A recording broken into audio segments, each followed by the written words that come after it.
বিধানের মধ্যে, ইসলামের খুঁটির মধ্যে আর কোন কোন খুঁটি রয়েছে আল্লাহর নবী জানায়া দেয়। ইকামিস সালাতি ওয়া ইতাইজ যাকাত, তৃতীয় নাম্বার, চতুর্থ নাম্বার হইল সাওমি রমাদান। আল্লাহর নবী বলেন, আল্লাহ তাআলা আপনার আমার উপর আখিরি জামানার উম্মতের উপর একটা মাস দিয়েছেন, সেই মাসটা হইল রমজান মাস। রমজান মাস বলে ওই রমজান মাসের রোজা কোন বান্দা যদি মুমিন হিসাবে স্বীকৃতি দেয়, ওই রমজান মাসের রোজাগুলো 29টা হোক 30টা হোক, অক্ষরে পালন করার নামই হইল এটা ইসলামের চতুর্থ নাম্বার খুঁটি। কোন বান্দা যদি রমজান মাসের রোজাগুলি পালন করে, চতুর্থ নাম্বার ইসলামের খুঁটিটাকে ওই বান্দা বান্দিগুলো হেফাজত করবে। এত সোজা।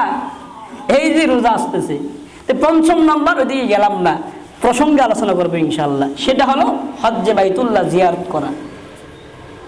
আগেই বলে নিলাম ইসলামের বিধান 2 ভাগে বিভক্ত। সবাই বলেন কয় ভাগে বিভক্ত? জবান দিয়ে বলেন, এগুলো মুখস্থ করার জিনিস, পরে দ্বন্দ্ব হয়ে যায়। কারণ দেখা যায় এক ভাই বাড়িতে 5 ভাই যদি কথার কথা থাকে, এক ভাইয়ের উপর কিছু বিধান আছে, এক ভাইয়ের উপর জারি হয়ে গেছে, আরেক ভাইয়ের উপর জারি হয় নাই। তার মানে কোন দিক দিয়া? যেগুলো সম্পদের সাথে সম্পৃক্ত, সবাই তো বড়লোক হয় না। এক ভাই ফকির থাকে, আরেক ভাই কোটিপতি হয়। কথা বলেন ঠিক না বেঠিক? যেই ভাই কোটিপতি ইমান আছে, তার জন্য এই সম্পদের যে বিধানগুলো তার উপর জারি। যে ভাই গরিব মিসকিন অসহায়, খাইতে পারে না, অর্থ নেই, সম্বল নেই, টাকা নেই, পয়সা নাই, ওই বাইরের উপর ওই সম্পদের যেই বিধানগুলো তার উপর জারি না। এই জন্য মনে রাখবেন ইসলামের বিধান কয় ভাগে বিভক্ত? জোরে বলি কয় ভাগে? ইসলামের বিধান কয় ভাগে বিভক্ত? 1 নাম্বার হইল 3.5 হাত বডির সাথে, অর্থাৎ শরীরের সাথে। 2 নাম্বার হইল সম্পদের সাথে। মনে থাকবে তো ইনশাল্লাহ?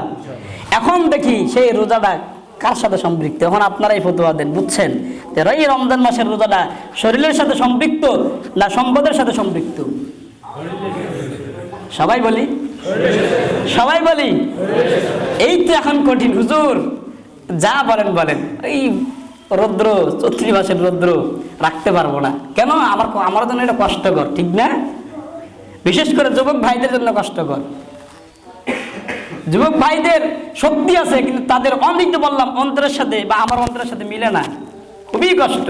আসলে রোজা রাখা এত কষ্ট, কিন্তু যদি আপনি রাখেন, আসতেছে আলোচনা, রাখলে কি হবে?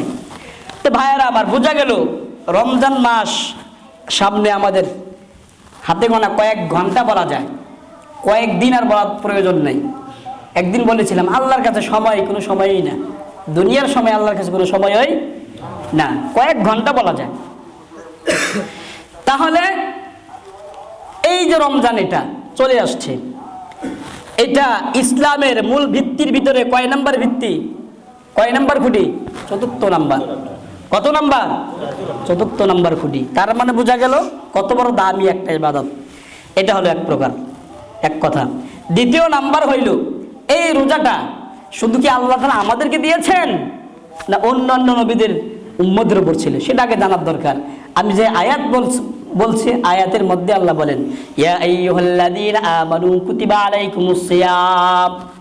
আল্লাহ তাআলা জানায় দিয়ে বলেন, না না, আখিরি জামানার উম্মতের পয়গম্বর এই উম্মতেরা শুধু পালন করবে রোজা, বিষয়টা এমন নয়।